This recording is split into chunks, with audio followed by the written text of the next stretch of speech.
que Él constituyó evangelistas.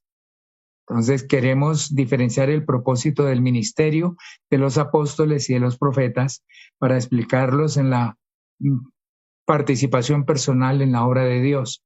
¿Cómo podemos llevar a las personas para que se edifiquen en ese fundamento? El trabajo el concepto de evangelistas, dijimos que la palabra del Señor lo expresa como nuestro Señor Jesucristo comisionó a sus 12 apóstoles diciéndoles y a todos los demás, a todos los que se han reunido, id por todo el mundo y predicad el evangelio. Total que la acción del evangelista es ir al mundo, ir al lugar en donde Dios lo ubica, bien sea aquí o si lo manda a otra parte, ir a predicar el evangelio.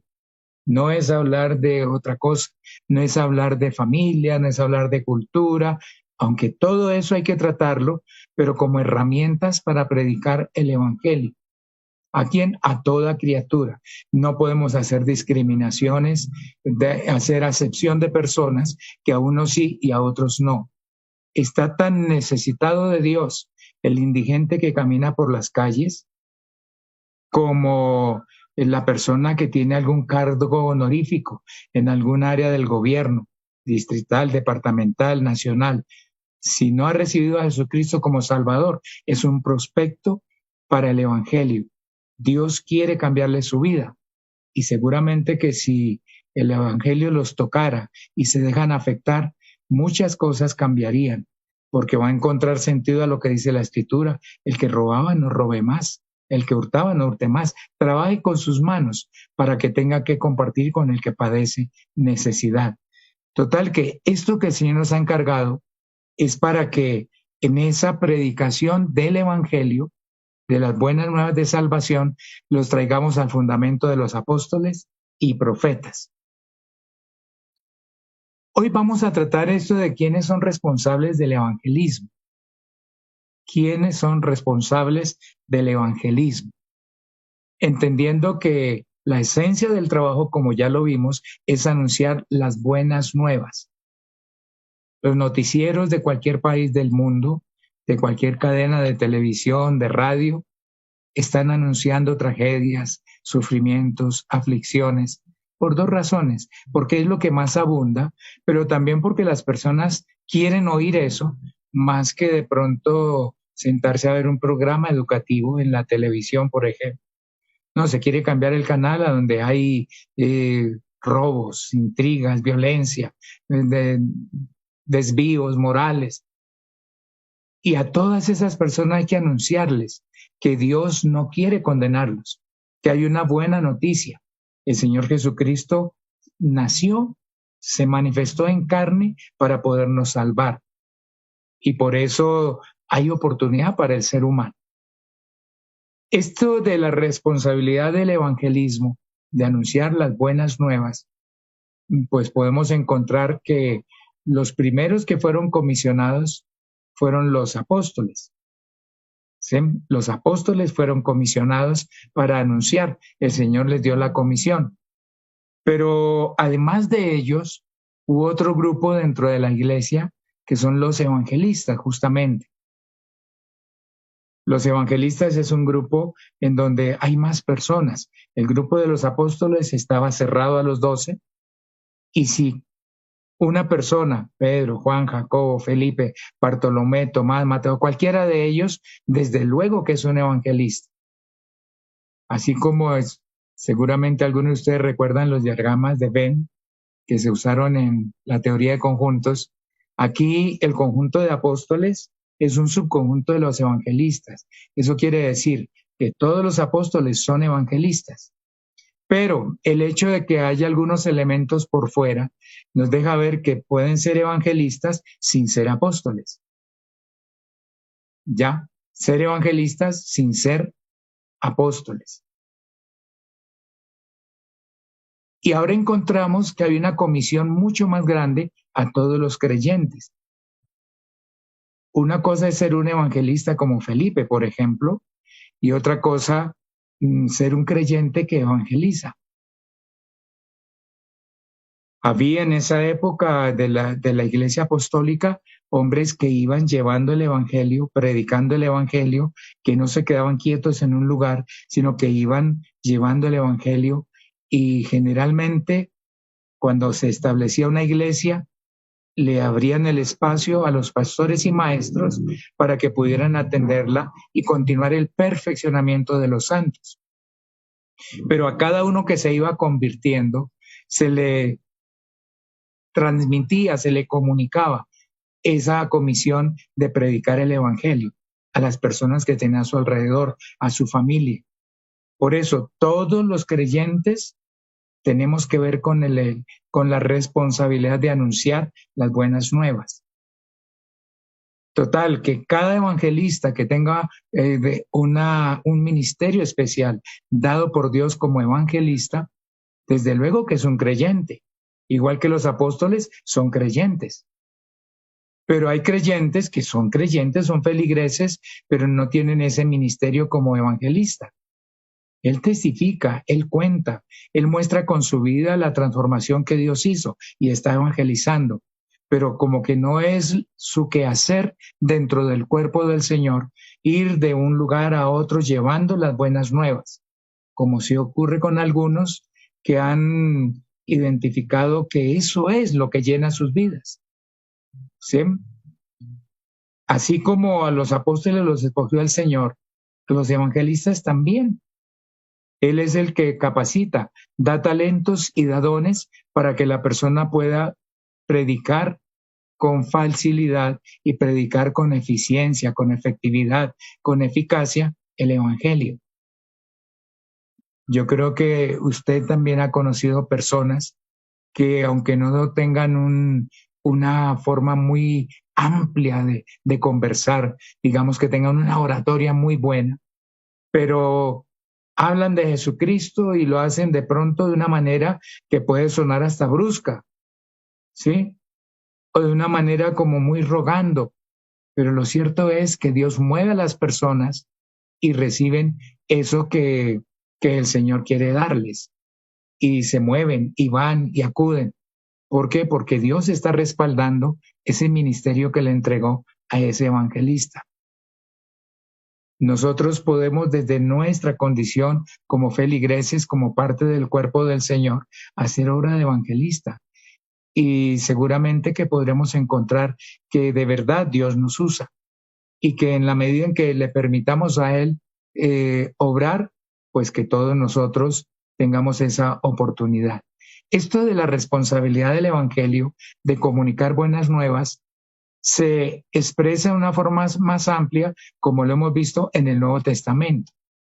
Pero si damos una mirada al Antiguo Testamento, encontramos que Dios ya estaba mostrando que eso tendría que venir. En Isaías 40, de los versos 8 al 11, dice la palabra: sécase la hierba, marchítase la flor, mas la palabra del Dios nuestro permanece para siempre. Y luego le dice: súbete a un monte alto, anunciadora de Sión. Levanta fuertemente tu voz, anunciadora de Jerusalén. Levántala, no temas. Di a las ciudades de Judá: venid aquí, ved aquí al Dios vuestro. He aquí que Jehová el Señor vendrá con poder y su brazo señoreará. He aquí que su recompensa viene con él y su paga delante de su rostro. Como pastor apacentará su rebaño, con su brazo llevará los corderos y en su seno los llevará, pastoreará suavemente a las recién paridas. Desde la época del profeta Isaías se está hablando que un día se podría decir: ved aquí al Dios vuestro. Y Jesús se presentó como ese buen pastor que da su vida por las ovejas. De manera que ya se está prefigurando que se necesitaría una anunciadora de Sión, una anunciadora de Jerusalén, para levantar la voz fuertemente, sin temor, y anunciar que el Salvador, el Dios eterno, estaba ahí con ellos. En Isaías 52, versos 6 y 7, dice la palabra: por tanto mi pueblo sabrá mi nombre por esta causa en aquel día, porque yo mismo que hablo, he aquí estaré presente. Y dice el verso 7, cuán hermosos son sobre los montes los pies del que trae alegres nuevas, del que anuncia la paz, del que trae nuevas del bien, del que publica salvación, del que dice a Sión, tu Dios reina. Nota que está diciendo, son hermosos los pies del que trae alegres nuevas, del que anuncia, el que publica salvación y que puede decirle al pueblo de Israel, eso estaba dicho por el profeta Isaías, tu Dios reina. Y nos ha aclarado que todo el pueblo sabrá su nombre y Jesús lo dio a conocer. Jesús lo mostró con su vida, dio a conocer el nombre de Él como Dios. No lo había revelado antes, pero a partir de su manifestación en carne, sí. Un comentario que vale la pena tener bien claro para que miremos la importancia de todo esto que tiene que ver con la comunicación de las buenas nuevas.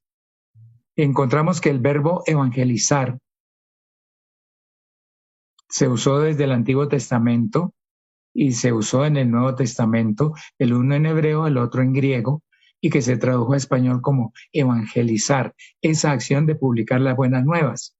Y encontramos en la Biblia que el verbo que se tradujo como evangelizar en el Antiguo Testamento se aplicó al Señor. En Gálatas 3:8 hay una referencia que dice la Escritura, sabed por tanto que los que son de fe, estos son hijos de Abraham. Está haciendo una referencia a que Dios quería salvar a los gentiles. Abraham le anunció eso, que él iba a salvar a los gentiles también, que no era solamente a la familia de Israel, a la familia de Abraham, sino que en Abraham serían benditas todas las naciones. Entonces, el apóstol Pablo le escribe a los hermanos en Galacia y les dice eso, que los que son de fe, estos son hijos de Abraham.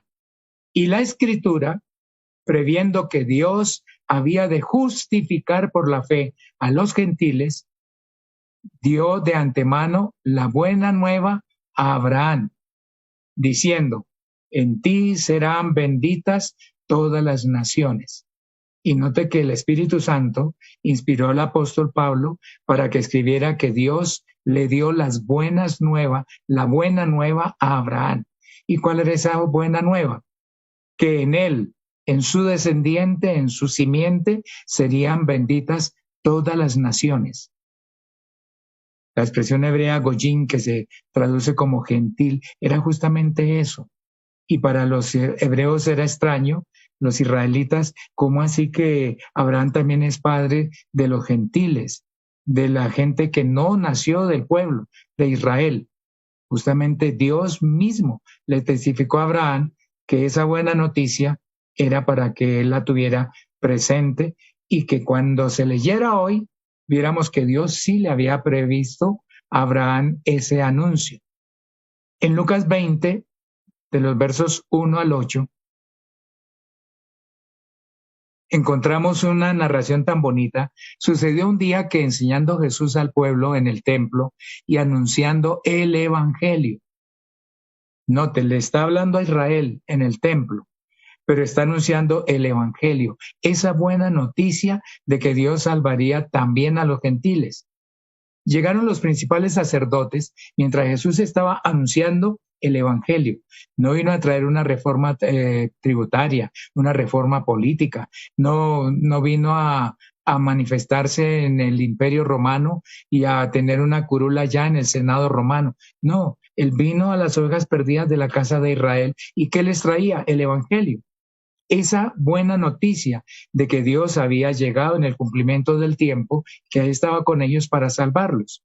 Entonces llegaron los principales sacerdotes y los escribas con los ancianos y le hablaron diciendo, dinos, ¿con qué autoridad haces estas cosas? ¿O quién es el que te ha dado esta autoridad? Como diciendo, ¿cómo se te ocurre decir que ahora hay salvación, que ahora hay perdón, que ahora hay reconciliación? Si eso lo teníamos, pero en el oficio sacerdotal con el sumo sacerdote, día de la expiación. ¿Por qué estás hablando que hay otra forma, que Dios ha venido a salvar, que el Mesías llegó? Bueno, todo eso que el Señor estaba comunicando, le preguntan con qué autoridad. Respondiendo Jesús les dijo, os haré yo también una pregunta. Respondedme, ¿el bautismo de Juan era del cielo o de los hombres? Repito, el bautismo de Juan, como Juan bautizó en el desierto, en el río Jordán, y le anunciaba al pueblo que creyeran en el que vendría después de él, el Mesías anunciado, que Juan era el precursor del Mesías cuando Dios se manifestara. Entonces el Señor le pregunta, ¿el bautismo de Juan era del cielo o de los hombres? Entonces ellos discutían entre sí diciendo, si decimos del cielo, dirá, ¿por qué pues no le obedeciste, no le creísteis? Y si decimos de los hombres, todo el pueblo nos apedreará, porque están persuadidos de que Juan era profeta. Note, el pueblo humilde había entendido el mensaje de Dios, predicado por medio de Juan. Pero estos conocedores de la ley, estos conocedores de las escrituras, no fueron capaces de creer.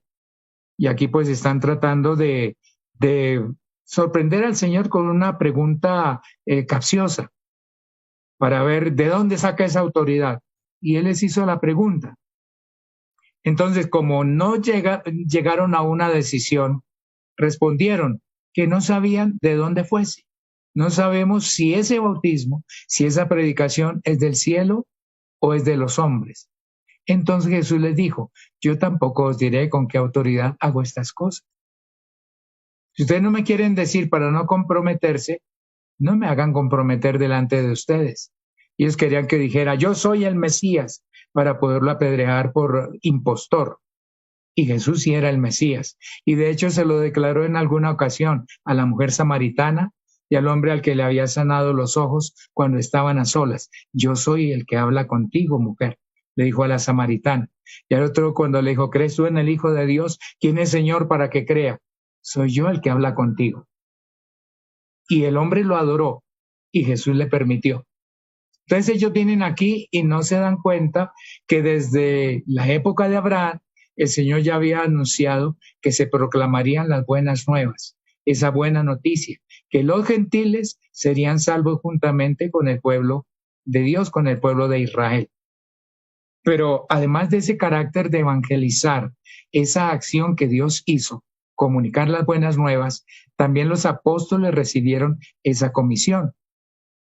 Y no solamente que el Señor lo dijo, sino que hay una declaración en Hechos capítulo 5, a partir del verso 40. Dice, convinieron con él y llamando a los apóstoles, después de azotarlos, les intimaron que no hablasen en el nombre de Jesús y los pusieron en libertad. Recuerden, habían apresado a unos apóstoles y los azotaron. Y luego les dijeron, no hablen en ese nombre, hablen lo que quieran, pero no hablen de ese Salvador. Y los pusieron en libertad. Y ellos salieron de la presencia del concilio, gozosos de haber sido tenidos por dignos de padecer afrenta por causa del nombre. Total, que el Evangelio del Señor Jesucristo está íntimamente ligado con su nombre, con el nombre de Jesús, que es el nombre dado a los hombres para ser salvos. Y mire lo que sigue diciendo en el verso 42. Y todos los días, oiga, todos los días, esos apóstoles en el templo y por las casas no cesaban de enseñar y predicar a Jesucristo. Es decir, que la acción de evangelizar la asumieron también los apóstoles. El mismo Señor predicó el Evangelio. Ahora los apóstoles no cesan, no suspenden, aunque los golpearon, y siguen predicando a Jesucristo. Ese Mesías que se le había anunciado a Abraham era el Señor Jesucristo, y ahora los apóstoles lo están anunciando. Además, encontramos que a los feligreses también se les dio ese mandato. Bueno, Hechos 21:8 dice, al otro día, saliendo Pablo y los que con él estaban, fuimos a Cesarea y encontramos en casa a Felipe, el evangelista, que era uno de los 7. Posábamos con él. Ya se habla de alguien que no es apóstol, desde luego no es el Señor, pero es reconocido como evangelista. A Felipe. Total, que a los feligreses en general, el Señor también nos ha dado esa posibilidad de poner en práctica la predicación del Evangelio. En Hechos 8:4 justamente nos dice eso la palabra de Dios, que encontraron a este hombre y que fue llamado evangelista. Mirando lo que nos dice la palabra del Señor, ya no el verbo evangelizar, la acción de evangelizar, sino el sustantivo evangelista. Sem, así como se habla el verbo construir, el verbo pintar, que es la acción de construir, la acción de pintar, pero a la persona que lo hace se le dice constructor, pintor, electricista. Entonces, al que predica el evangelio, al que hace esa acción de comunicar las buenas nuevas, sí se le puede identificar con el sustantivo, con el nombre de evangelista. Con ese título de evangelista se identificó, encontramos a Felipe, lo hemos leído en Hechos 8, en Hechos 21:8 que acabamos de leer, pero quisiera que miráramos de Hechos capítulo 8 las cosas que van mostrando de qué manera Felipe fue llamado el evangelista, qué fue lo que hizo, de dónde salió, cómo fue su proceso. Entonces, en el capítulo 8 del libro de los Hechos, el verso 5 dice, entonces Felipe, descendiendo a la ciudad de Samaria, les predicaba a Cristo. Vino una persecución después de la muerte de Esteban y fueron esparcidos. Y los hermanos salieron para diferentes lugares.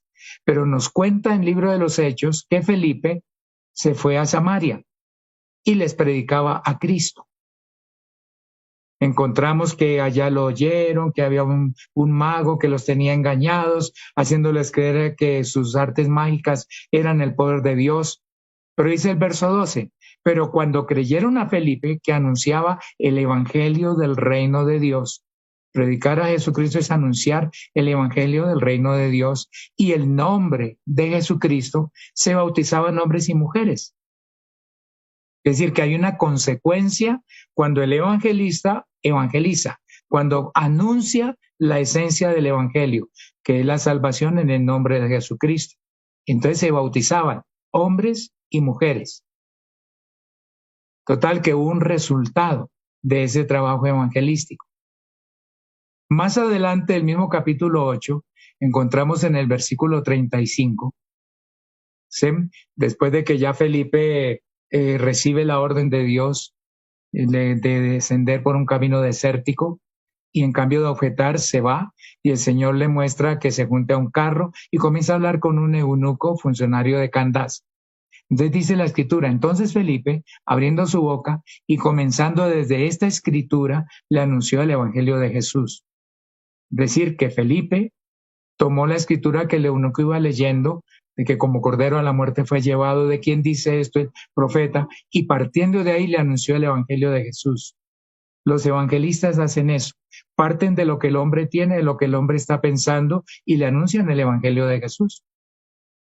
No se quedan a mitad de camino, no le ignoran lo que está preguntando para anunciarle, sino que a partir de ahí. El verso 40 dice, pero Felipe se encontró en Azoto. Recordemos en el pasaje, llegaron a cierta agua y el mismo eunuco le dijo, ¿aquí hay agua que impide que sea bautizado? Felipe le dijo, si crees de todo corazón, bien puedes.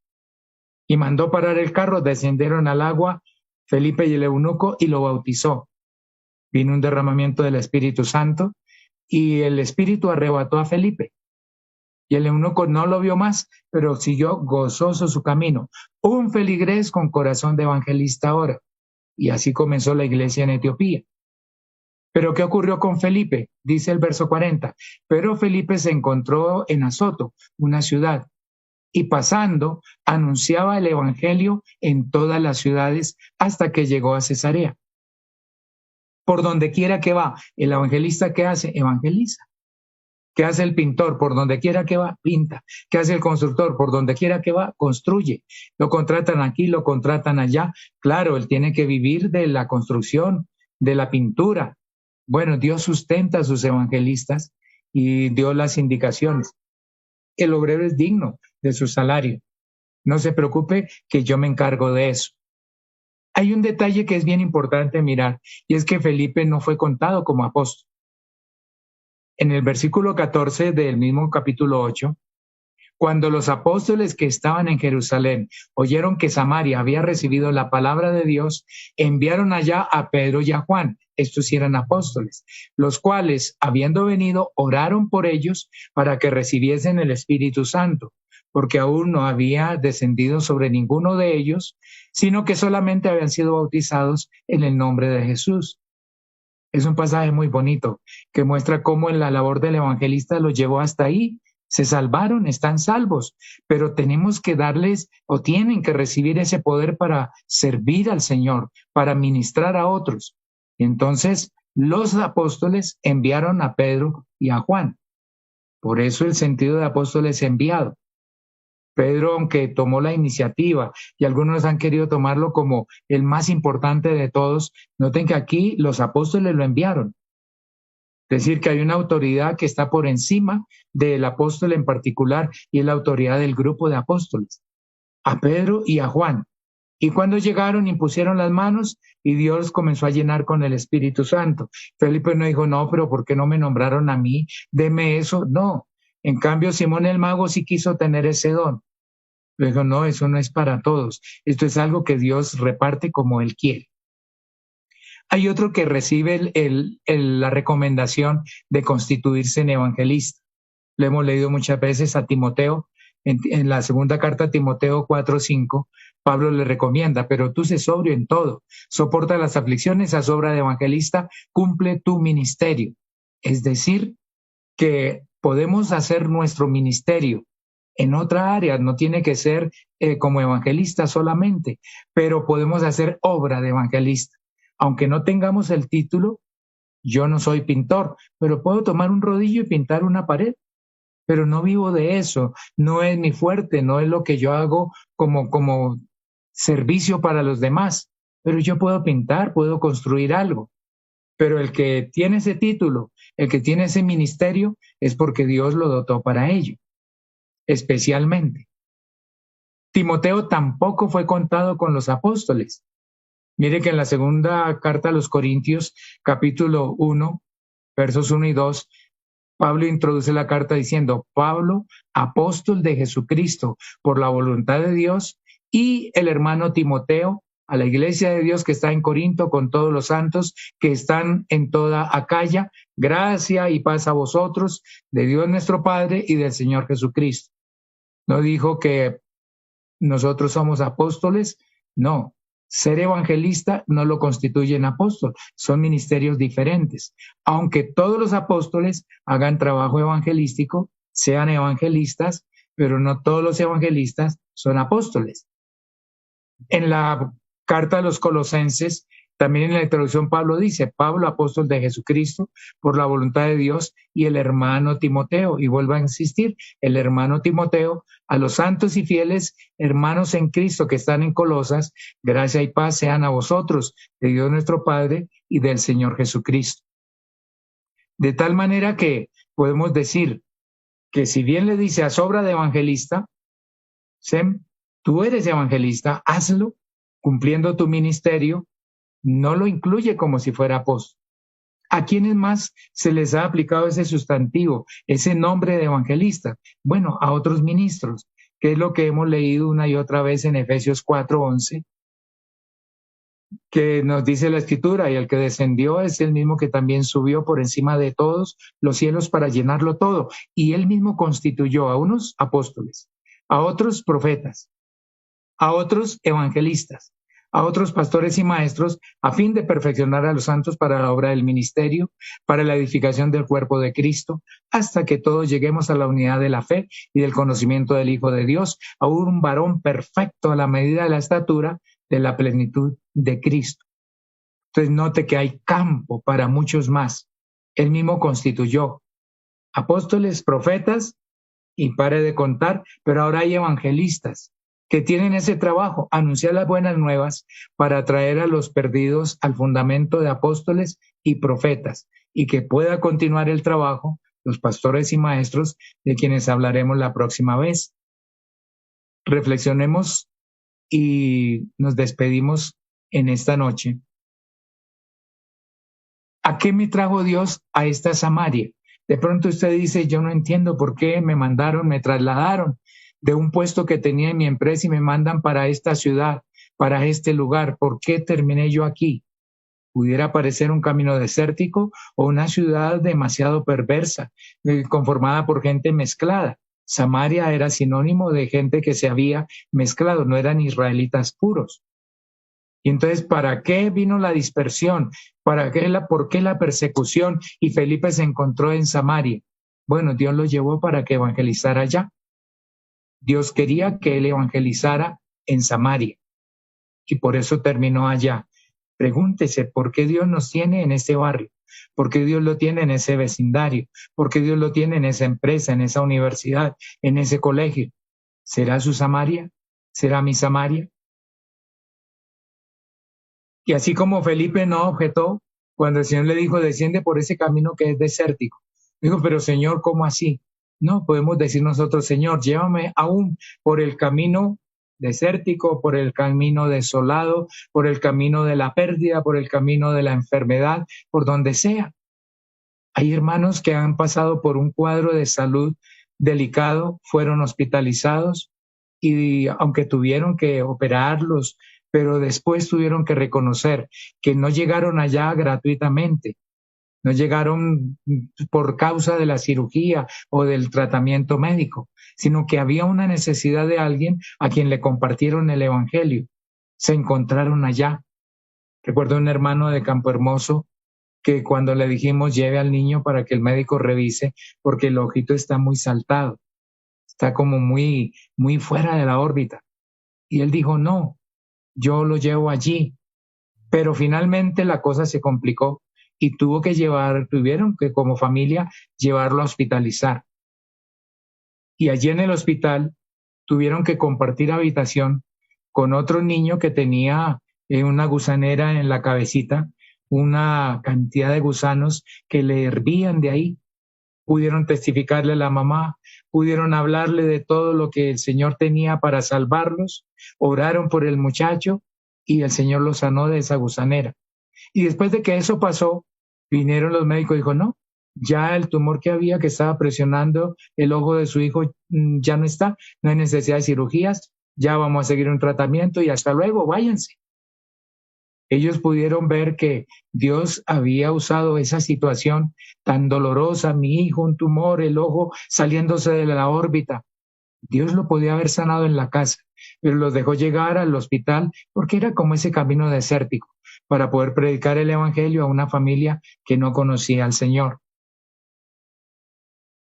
Ahora nos podríamos preguntar, ¿hay algún ministro de Hacienda por ahí? Era un camino desértico y el que regresaba en su carruaje era un hombre importante, un hombre adinerado, un hombre culto que tenía una copia del libro del profeta Isaías, del rollo de Isaías. Era un rollo grande y él tenía cómo llevarlo. Y aunque era eunuco y no podía entrar al templo, cada año iba a Jerusalén a la fiesta. Pero ahora regresaba con esa pesadumbre. No pude entrar, pero bueno, estuve ahí porque no puedo por mi limitación física. Pero cuando se encuentra con Felipe, lo mandas, sí, súbete, siéntate aquí. Note que es una persona acostumbrada a que le acaten sus indicaciones, sus órdenes. Dice, por favor, enséñeme a entender la escritura. Y le pidió que se subiera al carro. Yo me pregunto si a mi lado, y lo invito para que se pregunte si a su lado habrá de pronto algún ministro de Hacienda, alguien muy importante, un gerente, un profesor, un rector de la universidad, un alcalde menor, alguien con quien usted tiene acceso y que para otros no es accesible y que de pronto en algún momento de soledad esa persona esté necesitando una consolación, un consejo, una palabra de oración y usted está ahí no para callar, sino para decirle, bueno, lo que pasa es, y partir de esa necesidad, partir de esa inquietud, de eso que él dijo para anunciarle el Evangelio de Jesús. Ese es el punto de partida, pero no es enredarnos con él en analizar la situación política del país. Es partir de ahí para mirar que la solución es el Evangelio de Jesús y predicárselo. Y que él mismo pueda decir, aquí hay agua que impide que yo sea bautizado. Como dice el himno de lluvias de bendición. Mantened el faro ardiendo, arrojad su luz al mar, que si hay nautas pereciendo, los podréis así salvar. Y habla de tener la lámpara encendida, que aunque hay una noche de pecado, la merced de nuestro Padre es como un faro que alumbra. Y el consejo que nos dan es mantener el faro ardiendo y arrojad su luz al mar, que si hay navegantes que están a punto de perecer, ver esa lucecita ya a la distancia le permite mirar, ay, la playa queda por allá, pero hay que tener cuidado porque seguramente hay rocas, hay peligros, y el faro le va a mostrar hacia dónde dirigirse para encontrar salvación, para poder navegar en seguro. Que Dios permita que seamos ese faro, que la gente pueda mirar y dice, yo quisiera ser como Él, que aunque no lo escuchemos, no lo veamos en la oscuridad, pero Él está mirando la luz que a partir de nosotros el Señor hace salir para todos los necesitados. No importa de dónde vengan, pero ahí está el faro mostrando dónde está el lugar en el que se puede arribar, en el que se puede atracar, donde la nave puede llegar. Esta expresión que debiera ser un júbilo para nosotros. Señor Jesús, contigo nada es lejos. Le dijeron a Felipe, siéntate aquí a mi lado, y el carro siguió marchando. Y Felipe, ¿en qué se iba a regresar? No había moto, no había rutas de taxis, ni siquiera tenía una cabalgadura, un camello. Pero él estaba preocupado por predicar. El asunto lo resolverá el Señor, no es mi problema. Y se alejaban y se alejaban. Cualquiera dice, no, pare, y yo le hablo y después usted se va. Pero ¿a quién buscaba en Etiopía? Dios tenía la solución en los labios y en el corazón de Felipe. Y un evangelista hace eso. No le preocupa si le toca devolverse caminando, si le toca irse, venirse quién sabe de dónde. Pero lo cierto es que aunque estaba muy lejos, después del bautismo, el Espíritu arrebató a Felipe y se encontró en una ciudad. Algunos dicen que fue que Felipe caminó hasta allá, pero cuando dice la Biblia arrebató a Felipe, Dios es suficientemente poderoso para sacarlo desde donde estaban y ponerlo en una ciudad. Estaban en un lugar desértico y lo puso en una ciudad, pero no para que buscara un hotel o un mesón y descansar, sino que comenzó a predicar en Azot y en todas las ciudades hasta que llegó a Cesarea. Por eso cuando miramos un mundo tan necesitado, un mundo tan grande, tantos miles de millones de habitantes, podremos decir como nos aconsejó el Señor, es mucha la labor y obreros faltan, Señor. Hacen falta obreros, Señor Jesús. Aquí estoy yo, envíame, pero trae a otros. Es mucha la labor y obreros faltan. Danos luz, ardiente fe y valor, y obreros siempre habrá. Que Dios nos alumbre el camino y entendamos qué es lo que Él quiere hacer de nosotros. Y quedémonos con este versículo de Hechos capítulo 8, el verso 35. Entonces Felipe, abriendo su boca y comenzando desde esta escritura, esa pregunta, esa necesidad, tengo angustia, me decía la señora que llamó hoy, he pensado en suicidarme para acabar con todo el sufrimiento, porque ya no aguanto más, no doy más. Pero a partir de ahí había que anunciarle el Evangelio de Jesús y oírla hablar con otra actitud, dejarla conectada, comunicada, entregarle el contacto del hermano Eduardo Darío Tejada, pastor en Cali, para que pudiera seguir y después de hablar con él y decir, sí, yo me encargo aquí, hermano, gracias y aquí seguimos. Qué bueno poder partir de la necesidad de la persona que se comunica con usted. Ese taxista desesperado, esa persona ansiosa que va en el Transmilenio. Parta de ahí. No se deje enredar en hablar mal de la situación social del país, de la corrupción que hay en los que gobiernan. No se deje enredar. Recuerde que estamos puestos como luz para alumbrar por encima de toda esa crisis. ¿Y qué hizo Felipe? Comenzó desde ahí y le anunció el Evangelio de Jesús. Que antes de despedirnos le hayamos dicho que hay salvación, que el Dios Todopoderoso vino a salvar, que es el Señor Jesucristo, y que ahora podemos predicar con toda autoridad el arrepentimiento y el perdón de pecados en su nombre. Hay una tarea grande, hermanos. Hay muchos por salvar. Y el Señor quiere que después comencemos a decir Felipe el evangelista. Y fuimos a la casa de él. Cuando miremos la labor de pastores y maestros, encontraremos a otros y otros ministerios que veremos en la siguiente semana. Veremos que algunos hicieron la labor de evangelistas, pero su ministerio no era ese. Y estaban ayudando, iban dando ayuda, pero cumpliendo con la obra de evangelista. Haz obra de evangelista, cumple tu ministerio. Que Dios nos ayude para partir de lo que la persona nos muestra, de lo que conoce de Dios, para poderle anunciar el Evangelio de Jesús. Gracias por su atención, hermanos. Que el Señor Jesús los bendiga. Nos queda solamente orar, pedirle al Señor que nos ayude a guardar esta palabra en el corazón. Hoy no tenemos que salir a buscar transporte, pero podemos orar y voy a pedir al hermano Carlos Fernando que nos dirija en este final del culto. Dios los bendiga, hermanos.